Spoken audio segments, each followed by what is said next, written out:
BRIN Talk Show, inspirasi riset dan inovasi.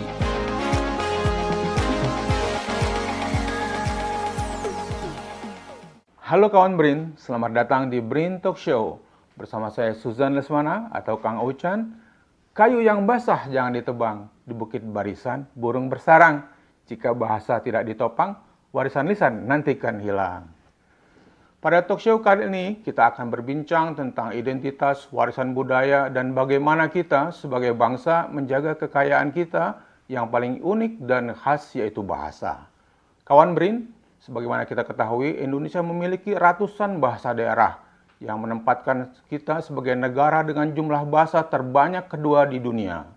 Namun data menunjukkan dari sekitar 700 bahasa daerah di Indonesia, sekitar 100 hingga 139 diantaranya terancam punah, dan beberapa bahkan sudah punah. Ini bukan sekedar angka statistik, ini adalah krisis warisan budaya.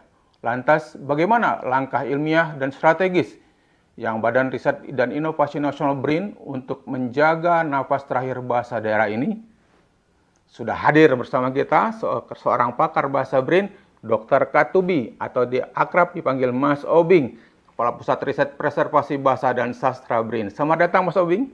Selamat siang, Mas Ucan. Apa kabar? Baik. Selamat datang di BRIN TV, Mas ya. Makasih atas undangannya. Sama-sama.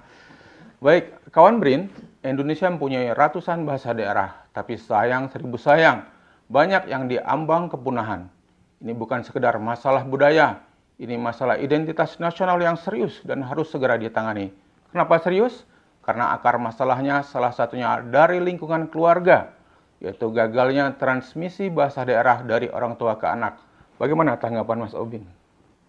Ya, jadi Kang Chan, transmisi itu sebetulnya hanya salah satu ya faktor yang menyebabkan kepunahan bahasa, baik di Indonesia maupun dalam fenomena global.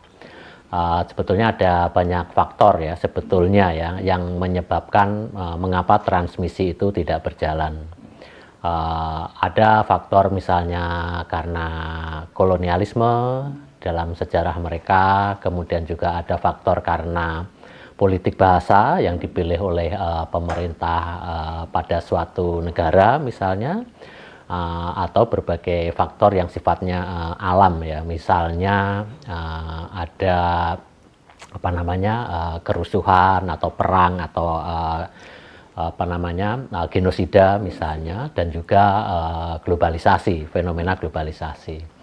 Nah, tetapi di antara banyak faktor itu memang yang paling banyak disorot memang terhentinya transmisi ya pada keluarga oleh orang tua kepada anaknya, gitu ya.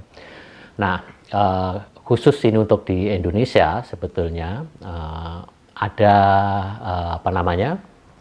istilah-istilahnya ya, bahwa bahasa daerah itu mati di tanahnya sendiri, gitu ya, karena transmisi tidak berjalan, tetapi itu kan sebetulnya juga akibat banyak faktor ya. Bahwa pertama mungkin penghargaan terhadap bahasa daerah itu sendiri kan juga mungkin ya di dalam satu kawasan tertentu juga tidak terlalu bagus. Atau yang kedua, orang tua beranggapan bahwa di wilayah-wilayah yang sangat heterogen bahasanya, terutama di Indonesia Timur, Kang Ucan, di satu kabupaten misalnya ada 24 bahasa daerah gitu ya, sehingga atau misalnya istilah teknisnya misalnya beda kampung beda bahasa begitu. Nah, sehingga para orang tua itu lebih memilih untuk mengajari anaknya itu dengan bahasa Antara atau lingua franca yang di Indonesia Timur misalnya bahasa Melayu lokal ya, untuk memudahkan anak-anak itu masuk sekolah gitu ya. Atau yang paling banyak kasus juga adalah misalnya perkawinan campur. Ya, perkawinan campur misalnya antara satu kelompok etnik dengan kelompok etnik yang lain. Kemudian keluarga itu memilih menggunakan misalnya bahasa Melayu setempat atau bahkan misalnya bahasa Indonesia begitu ya. Jadi pilihan-pilihan itu ya sebetulnya di dalam istilah kebahasaan ada juga yang menyebutnya sebagai kebijakan bahasa keluarga. Jadi kita kan selama ini berpikir bahwa kebijakan itu selalu hal yang formal gitu ya, tetapi sebetulnya tidak begitu, karena keluarga sendiri itu bisa juga menentukan kebijakan bagaimana bahasa itu digunakan ya, dan kemudian bagaimana mereka mentransmisikan bahasa itu kepada anak-anak mereka. Nah, kemudian di dalam hal ini anak-anak itu sendiri sebetulnya bisa menjadi agensi ya, agensi di dalam proses transmisi itu. Tetapi ini kan semuanya juga bergantung pada keluarga itu, pilihan keluarga itu, tetapi sebetulnya juga komunitas yang ada di sekitarnya, terutama komunitas bahasa itu juga mempengaruhi bagaimana transmisi itu berjalan atau tidak. Baik, Mas Obeng, ada juga anggapan nih Mas Obeng atau stigma negatif ya, dianggap tidak bergengsi dan nggak keren nih terhadap penggunaan bahasa daerah. Bagaimana nih cara BRIN itu mengubah persepsi masyarakat bahwa bahasa daerah juga memiliki nilai dan potensi? Ya, ini adalah salah satu faktor ya, Kang Ucan ya, yang berpengaruh terhadap pergeseran bahasa ya di banyak daerah di Indonesia. Adanya anggapan bahwa bahasa daerah itu tidak memiliki nilai apapun, ya, tidak memiliki gengsi apapun gitu. Tetapi kita harus ingat ya, ketika kita ingin mengubah cara pandang masyarakat itu sendiri kan tidak bisa dengan cara memaksa ya. Artinya ada satu hal yang harus kita hubungkan kepada komunitas bahasa di berbagai wilayah itu, yaitu adalah identitas. Bahwa kita semuanya begitu ya, baik diri ya secara pribadi maupun komunitas ya, terutama ini kita bicara komunitas bahasa atau kelompok etnik pada umumnya adalah selalu mencari akar mereka sendiri gitu. Itu pasti ya, bahkan ada asumsi gitu ya, orang atau kelompok atau etnisitas yang kehilangan akarnya itu sebetulnya kan kehilangan identitasnya itu sendiri. Nah, oleh karena itulah mereka mencoba mengkonstruksi melalui berbagai macam cara bagaimana mereka memiliki identitas yang berbeda dengan yang lain gitu. Dan salah satunya itu adalah sebetulnya pasti bahasa. Nah, oleh karena itulah untuk mengubah persepsi tadi salah satunya ya kita harus menghubungkan bahasa daerah itu dengan konstruksi identitas ya, dengan cara yang mudah mereka pahami. Nah, kemudian yang kedua, kita juga harus menghubungkan bahasa daerah itu dengan sesuatu yang memiliki potensi ya, potensi atau nilai, terutama sekarang kan orang berpikir tentang nilai ekonomi begitu ya, bahwa bagaimana misalnya bahasa itu terkait dengan dunia pariwisata, kemudian bagaimana bahasa itu terkait dengan ekonomi kreatif gitu ya.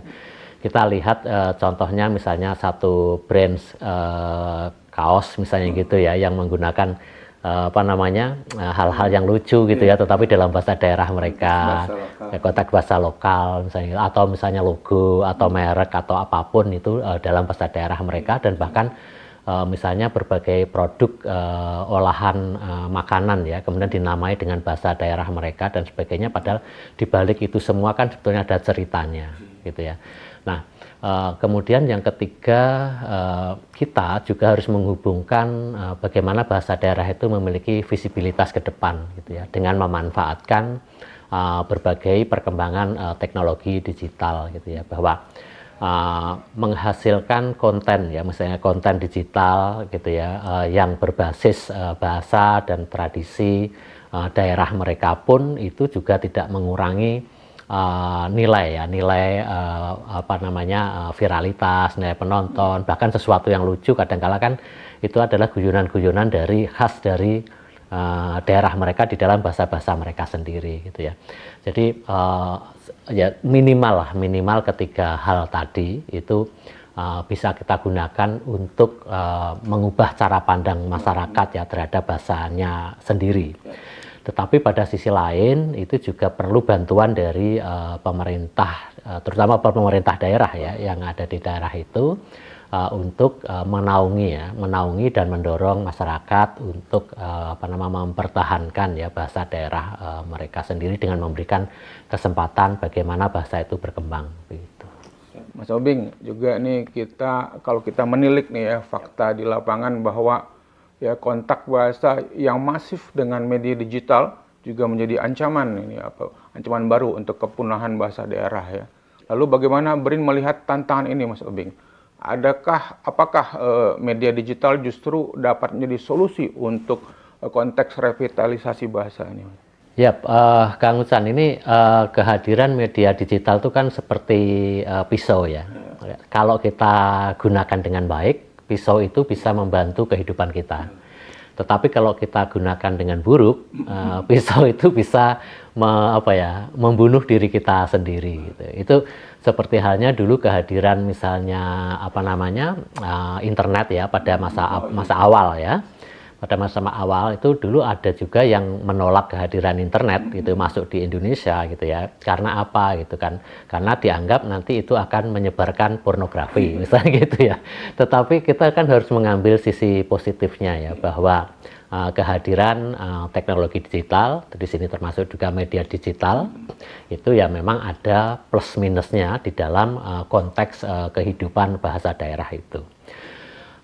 Minusnya ya memang dengan kehadiran berbagai media digital dalam berbagai platformnya itu mengakibatkan intensitas kontak ya antara anak-anak itu ya dengan bahasa-bahasa lain yang digunakan secara intens di berbagai platform media digital itu. Nah, itu seringkali anak-anak itu mengikuti bahasa-bahasa yang digunakan di berbagai platform. Misalnya kita tahu lah, misalnya ada anak-anak yang misalnya fasih berbahasa di negara tetangga kita karena melihat salah satu film. Nggak perlu saya sebut tapi ya nanti saya dikira ini ya. Tapi kan ada yang begitu ya, karena anak-anak itu tiap hari nonton film anak-anak itu gitu kan. Ya artinya semakin terpajan ya, terekspos ya dengan penggunaan bahasa di film-film anak-anak itu. Betul, anak-anak itu kemudian mempelajari bahasa itu secara intens dan mencoba mempraktekannya. Nah, itu sisi negatifnya. Kalau kita tahu sisi negatifnya seperti itu, berarti kita harus mengambil sisi positifnya. Bagaimana kita memanfaatkan media digital itu atau teknologi digital itu untuk pengembangan bahasa daerah, untuk revitalisasi bahasa daerah. Ya, jadi kita balik artinya Kang Ucan ya. Kalau tadi negatifnya seperti tadi, berarti bagaimana cara pandang kita membalik supaya media digital itu bisa digunakan untuk pemertahanan bahasa, pengembangan bahasa daerah, dan juga revitalisasi bahasa. Misalnya melalui teknologi digital itu kita bisa terutama komunitas bahasa lah di berbagai wilayah manapun itu bisa membentuk komunitas online. Artinya misalnya komunitas bahasa di NTT yang misalnya di Jakarta, sudah tinggal di Jakarta lama, kemudian ingin berkomunikasi dengan bahasa daerahnya, mereka punya komunitas online itu karena bisa terhubung ya. Ya betul, kadang-kala kan kita bisa lihat di media sosial, salah satunya misalnya Facebook atau misalnya Instagram atau TikTok gitu kan, yang berisi sebetulnya adalah ya komunitas mereka sendiri, ngomong tentang bahasa daerah mereka, pakai bahasa daerah mereka dan seterusnya. Sebetulnya itu untuk melampiaskan kerinduan mereka pada daerahnya dan juga bahasanya dan juga tradisinya gitu kan, yang difasilitasi oleh teknologi digital itu. Kemudian yang kedua, kita juga bisa memanfaatkan ya perkembangan teknologi digital itu dengan membuat berbagai aplikasi ya, Kang Ucan ya, sebetulnya ya, yang mudah ya untuk telusuri oleh anak-anak muda sekarang begitu ya. Misalnya ada kamus digital misalnya gitu ya, atau berbagai platform pembelajaran bahasa daerah dan atau kebudayaan daerah secara digital yang mudah diakses oleh anak-anak ya, termasuk misalnya yang kami lakukan ya Kang Ucan, misalnya membuat dokumentasi bahasa dalam berbagai bidang penggunaan bahasa di komunitas bahasa itu, melibatkan mereka, kemudian kami simpan di pusat repositori misalnya.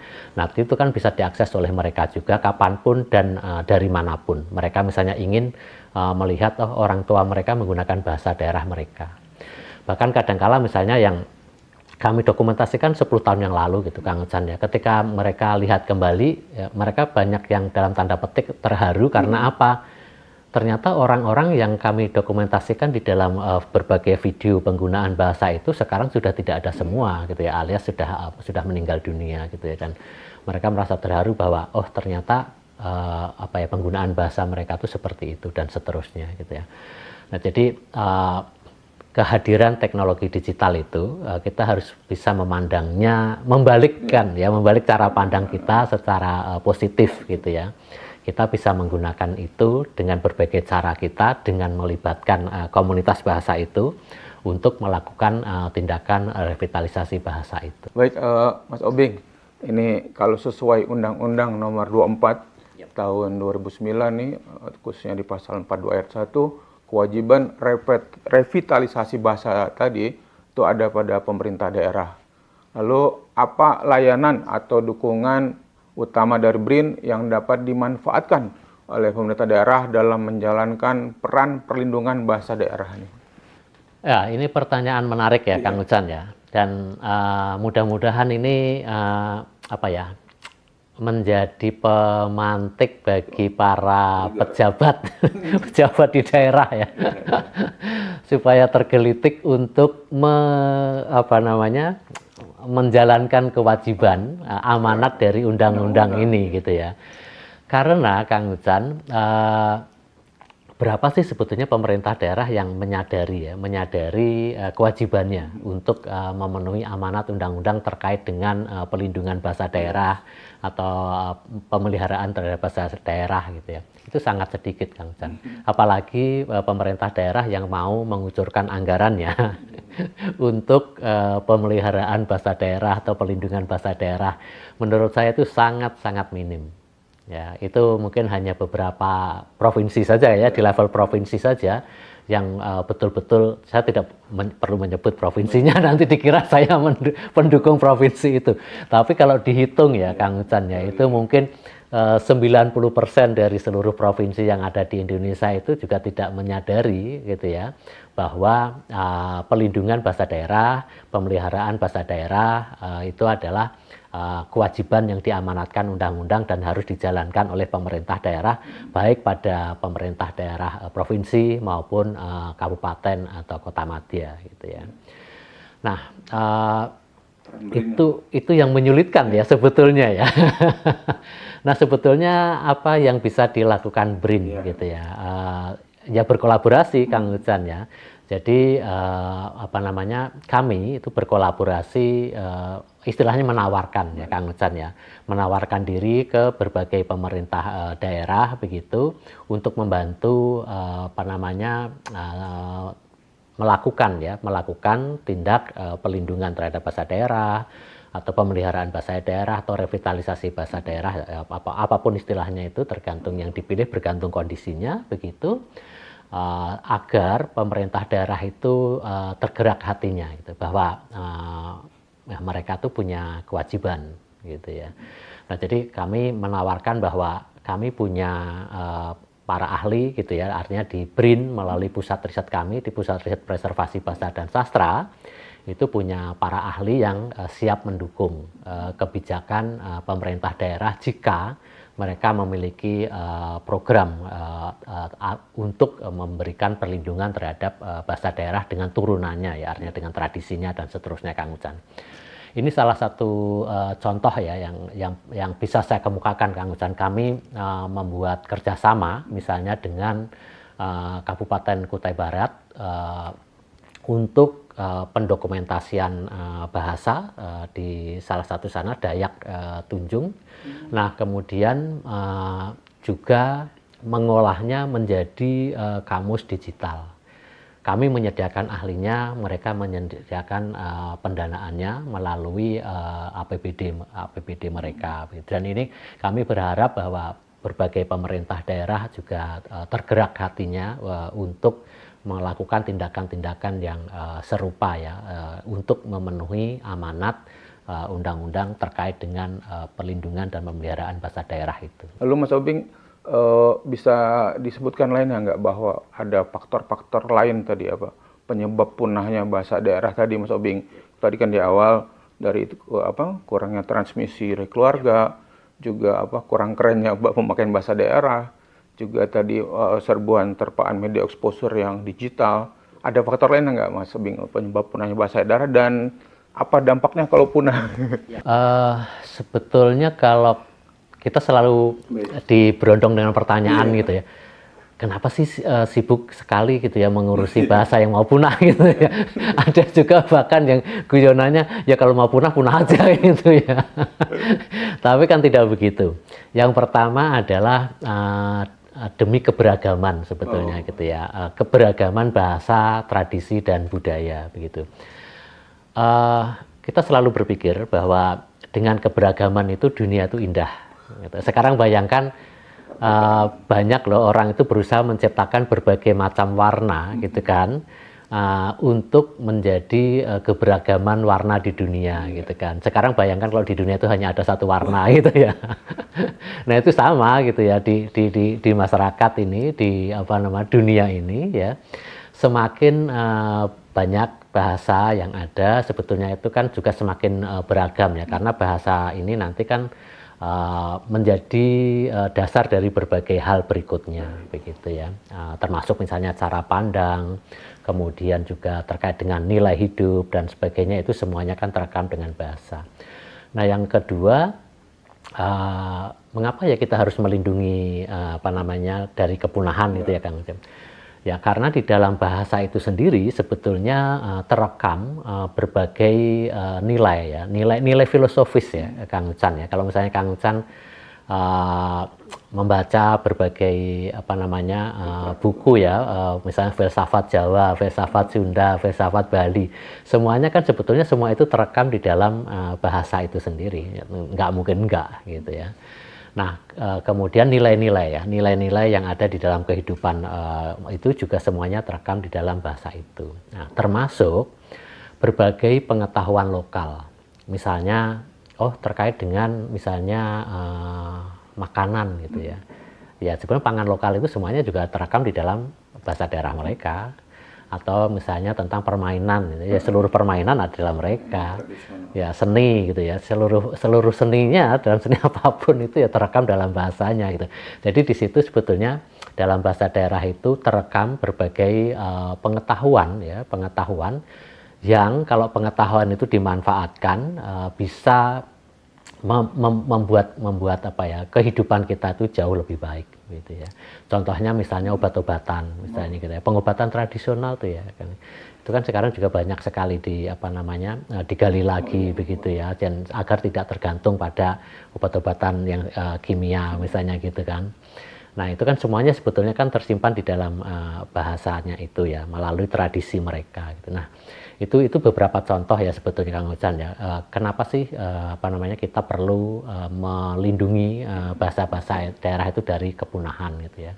Nah kalau punah itu bagaimana misalnya gitu kan, dalam konteks keindonesiaan ya Kang Ucan ya.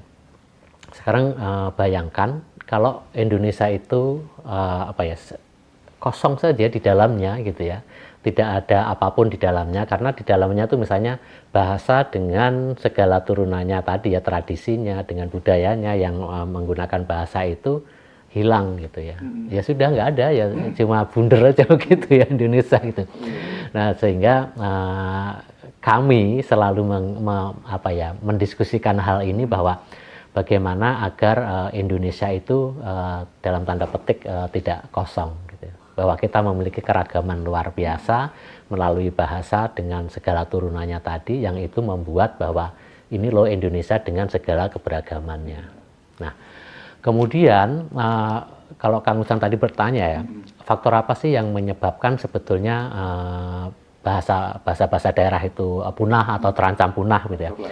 Ya, sebetulnya dari satu bahasa ke bahasa yang lain ya, Kang Ucan, itu faktor penyebabnya itu tidak sama ya sebetulnya, tidak sama, pasti ada faktor yang berbeda-beda gitu. Dan juga betul kasuistis ya, dan juga tidak tunggal, biasanya kompleks gitu ya. Sehingga ketika kita misalnya ingin merevitalisasi gitu ya Kang Ucan ya, bagaimana ya caranya merevitalisasi bahasa ini ya, kita harus melihat betul Kang Ucan faktor penyebabnya apa gitu ya.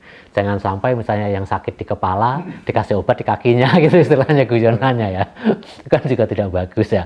Sehingga harus mencari faktor penyebabnya yang dianggap tanda petik dominan gitu ya.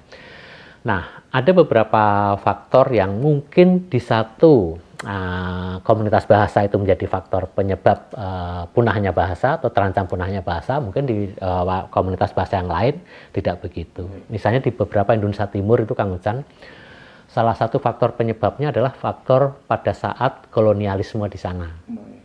Nah, kenapa begitu gitu ya? Misalnya ya karena pada saat itu gitu ya, ada penerjemahan Alkitab misalnya di dalam bahasa mereka. Nah, kemudian orang-orang ini dalam bahasa ini ya, istilahnya dalam bahasa Melayu lokal ya. Nah, orang-orang ini mencoba untuk memahami itu, anak-anaknya itu langsung diajari dengan bahasa itu misalnya gitu ya. Nah, tetapi juga yang saya temukan misalnya Kang Chan, ada yang komunitas bahasa itu trauma dengan sejarah pendidikan di Indonesia. Jadi orang-orang tua itu dulu ketika di sekolah, ketika menggunakan bahasa daerahnya itu selalu mendapatkan hukuman. Iya serius itu dihajar gitu ya, dihajar habis-habisan. Nah kemudian mereka tidak menginginkan bahwa itu terjadi pada anaknya. Ada traumatis gitu. Ya ada traumatis, betul. Sekarang bayangkan itu bagaimana orang tuanya tidak trauma gitu ya. Nah sehingga orang-orang tua itu langsung ya sudah kalau begitu supaya anak-anak itu tidak mendapatkan hukuman seperti yang mereka alami begitu ya, dan juga yang berlaku begitu. Dan juga memudahkan mereka untuk mengikuti pelajaran begitu, langsung dari rumah itu anak-anak itu diajari dengan bahasa Melayu lokal mereka, atau mereka menganggapnya bahasa Indonesia tentu saja gitu, supaya dianggap langsung pinter gitu ya. Nah jadi itu kan hal yang sebetulnya menyedihkan gitu ya. Padahal ya Kang Ucan, di dalam politik bahasa nasional kita disebutkan juga bahwa untuk anak-anak kelas 1 sampai kelas 3 dianggap kelas rendah, itu di sekolah itu masih boleh menggunakan bahasa daerah untuk memudahkan anak-anak pada masa transisi. Nah, tetapi persoalannya kan tidak semua guru memahami itu. Sehingga begitu anak masuk di sekolah kelas 1, diajar langsung dengan menggunakan bahasa Indonesia, apa enggak kelenger gitu ya. Ya, nah itu jadi kadangkala politik bahasa nasional kita itu juga tidak sampai ya, atau kebijakan bahasa nasional kita itu tidak sampai implementasinya pada level di bawah begitu ya. Ya tentu saja saya tidak menyalahkan para guru gitu ya, tetap itu kan banyak hal yang tidak diketahui juga kan oleh beliau-beliau itu gitu kan, betul.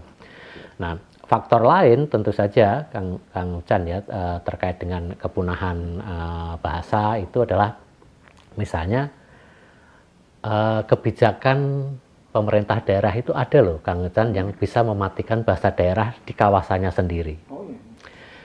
Dengan cara menjadikan itu muatan lokal, tetapi itu salah di dalam implementasi. Karena apa? Yang dijadikan muatan lokal adalah bahasa daerah yang mereka anggap tuh komunitasnya paling besar, dan juga para politisinya paling banyak duduk di DPRD. Ketika mengambil keputusan, misalnya ya sudah bahasa A saja yang diambil dijadikan sebagai bahasa daerah untuk muatan lokal gitu kan. Karena apa? Itu penuturnya paling banyak. Nah sekarang bayangkan tuh Kang Ucan, di dalam satu kawasan itu kurang lebih misalnya ada 15 bahasa daerah, terus anak-anak itu belajar bahasa daerah yang sama sekali tidak pernah digunakan di rumah, tidak pernah digunakan dengan teman-temannya di lingkungannya, gitu, hanya karena ingin mendapatkan nilai, gitu ya. Artinya apa? Di sini kan sebetulnya kebijakan yang tujuannya melindungi, tetapi dalam tanda petik pilih kasih kan. Terus akibatnya mungkin menghidupkan yang satu, tetapi mematikan sebagian besar 90% atau lebih, gitu ya. Nah itu akibatnya nanti Kang Ucan menimbulkan stigma negatif ya terhadap bahasa-bahasa daerah yang lain. Nah akibatnya lebih jauh adalah tadi Kang Chan, sikap bahasa komunitas bahasa itu sendiri menjadi negatif terhadap bahasa daerahnya sendiri gitu. Oh ternyata bahasa daerah saya itu nggak berguna, nggak dihargai gitu ya, dan sebagainya. Akibatnya lebih jauh lagi adalah loyalitas bahasa mereka ya terhadap bahasanya mereka itu sendiri juga menjadi rendah gitu ya. Karena kan semakin positif sikap bahasanya, semakin loyal sebetulnya komunitas bahasa itu terhadap bahasanya sendiri, kan sebetulnya bahasa itu nanti bisa bertahan ya sebetulnya ya gitu. Nah, sebetulnya banyak sekali Kang Ucan ya, faktor-faktor itu ya, termasuk tentu saja globalisasi gitu. Tetapi kan kita juga tidak mungkin kan menghindarkan diri dari globalisasi. Jadi harus kita sikapi bagaimana globalisasi itu sesuatu yang memang ada nilai positif dan negatifnya, tetapi kita harus membalik cara pandang lagi. Bagaimana globalisasi itu bisa juga mempengaruhi secara positif ya terhadap penggunaan bahasa daerah dan tidak justru memunahkan bahasa daerah itu sendiri. Betul. Jadi sebetulnya itu Kang Ucan ya, antara satu bahasa daerah dengan bahasa daerah yang lain itu memang tidak memiliki kesamaan persis ya faktor apa yang menjadi penyebab kepunahannya gitu ya. Tetapi pada umumnya hal-hal seperti tadi gitu ya. Mungkin ada di wilayah lain di luar negeri misalnya gitu ya, kalau misalnya Kang Ucan baca ada yang bahasa itu punah karena genosida. Ya, karena konflik misalnya antar kelompok etnik kemudian terjadi genosida. Ada juga yang karena misalnya bencana alam, tsunami yang betul-betul ya sudah memunahkan komunitas itu ya bahasanya punah. Ada juga yang misalnya bencana kelaparan yang akhirnya itu juga mematikan ya seluruh anggota komunitas bahasa itu, dan itu memang semuanya ada Kang Ucan ya di berbagai literatur gitu, dan itu menjadi pengalaman yang berharga tentu saja bagi kita di Indonesia. Mudah-mudahan tidak terjadi di kita begitu ya. Baik Mas Hubing, BRIN juga sudah mengarsipkan data bahasa daerah Saparua ya di The Endangered Language Archive atau ELAR. Ini apa urgensi dan manfaat dari pengarsipan data bahasa daerah Indonesia ini di kancah internasional ini, Mas? Ya, Kang Ucan, ini sebetulnya gini, bisa saya jelaskan bahwa Endangered Language Archive atau ELAR ya disingkatnya ya, ELAR ya betul ya, itu memang dianggap sebagai pusat repositori ya, pusat repositori dokumentasi bahasa yang paling dalam tanda petik lah ya, paling mapan ya di dunia karena sudah puluhan tahun. Itu dikelola oleh SOAS di Jerman, Kang Ucan. Nah, itu kenapa menjadi mapan ya Kang Ucan? Karena SOAS ini sendiri dari dulu juga memberikan pendanaan Kang Ucan untuk pendokumentasian bahasa-bahasa di seluruh dunia. Hibah betul, hibah yang memang itu orang-orang bisa berkompetisi Kang Ucan. Orang-orang bisa berkompetisi untuk mendapatkan pendanaan itu, dan salah satu kewajibannya memang menyimpannya menyimpannya di Endangered Language Archive tadi, di ELAR tadi. Tapi ya untungnya itu memang bisa diakses oleh publik Kang Ucan. Jadi bukan tertutup gitu, bukan ya. Nah, oleh karena itulah kalau Sivitas atau peneliti di pusat riset kami di Preservasi Bahasa dan Sastra BRIN itu mendapatkan pendanaan dari SOAS Jerman sekarang. Nah, salah satu kewajibannya memang menyimpan di sana Kang Ucan. Nah, tetapi sebetulnya pusat pengarsipan dokumentasi bahasa di dunia ini sebetulnya tidak hanya di sana Kang Ucan, ada juga di yang sudah relatif mapan ya Kang Ucan, di Paradisec ya di Australia. Nah, itu juga ada pusat di sana, juga ada di Hawaii juga, dan juga di Jepang di Tokyo University for Foreign Studies ya, TUFS gitu ya. Nah, kita di BRIN Kang Ucan, Pusat Riset Preservasi Bahasa dan Sastra. Bikin juga nggak? Ya, bikin. Oke. Dibantu, tentu saja dibantu ya, atau kami bekerja sama dengan RMPI, BRIN juga, dan Pusdatin BRIN juga, dan juga dibantu oleh teman-teman dari organisasi riset elektronika informatika gitu, sudah membuat Kang Ucan pusat repositori dokumentasi bahasa-bahasa di Indonesia begitu ya. Betul. Jadi atas dukungan Pak Kepala BRIN gitu ya, artinya masa sih kita tuh menjadi laboratorium bahasa terbesar kedua di dunia itu ya, tidak punya pusat repositori dokumentasi bahasa gitu ya. Nah, kan itulah Pak Kepala BRIN mendorong kami di Pusat Riset Preservasi Bahasa dan Sastra bekerja sama dengan RMPI dan juga Pusdatin BRIN dan juga dengan Organisasi Riset Elektronika Informatika itu membantu bekerja sama lah ya, istilahnya kami bekerja sama ya, berkolaborasi membuat pusat repositori atau pusat pengarsipan itu tadi, namanya adalah LADIN. Ya, Language Documentation in Indonesia. Jadi betul. Jadi siapapun yang mendokumentasikan bahasa-bahasa daerah di Indonesia, Kang Ucan ya, baik orang Indonesia sendiri maupun orang luar negeri itu silahkan mengarsipkan di pusat pengarsipan di BRIN tadi yang disebut LADIN tadi ya, Language Documentation in Indonesia. Dan ini sebetulnya sudah diluncurkan oleh Bu Sestama pada tahun 2023, Kang Ucan ya, bersamaan dengan kami pada saat menyelenggarakan ICLLP ya, the first ICLLP, International Conference on Language and Literature Preservation. Jadi pada saat itu Ibu Sestama BRIN sudah meluncurkan tadi pusat pengarsipan atau pusat repositori dokumentasi bahasa di BRIN yang disebut sebagai LADIN ya, Language Documentation in Indonesia. Dan mohon doanya juga, mudah-mudahan LADIN ini bisa semapan ya, seperti ELAR tadi dan juga Paradisec di Australia tadi, Kang Ucan. Dan ini menurut saya menjadi satu-satunya pusat repositori dokumentasi bahasa di Indonesia yang bisa diakses oleh publik dari manapun, kapanpun, oleh siapapun, gitu, Kang Ucan. Baik, Mas Obing, menarik sekali ini ya, dan penting tentu saja ya, kawan BRIN semua ya. Terima kasih Mas Obing ya, ini sudah atas waktu dan ilmu yang dibagikan untuk kita semuanya. Terima kasih Mas Obing ya. Sama-sama Kang Ucan. Terima kasih juga sudah diajak berbincang-bincang dan menyebarluaskan hal terkait dengan pelindungan bahasa-bahasa daerah di Indonesia. Semoga diskusi hari ini bisa menjadi inspirasi bagi kita semua untuk terus berkarya dan menjadikan bahasa daerah menjadi warna yang mempercantik khasanah Nusantara. Baik, terima kasih kawan BRIN atas kebersamaannya. Anak Dara di tepi dermaga. Ya, asalnya Caruban, Sibunga Desa. Bahasa daerah mari dijaga, martabat peradaban sebuah bangsa. Saya Kang Ucan, undur diri, sampai jumpa di program BRIN TV lainnya. Riset dan inovasi untuk merah putih. BRIN TV, TV riset zaman now. Terima kasih.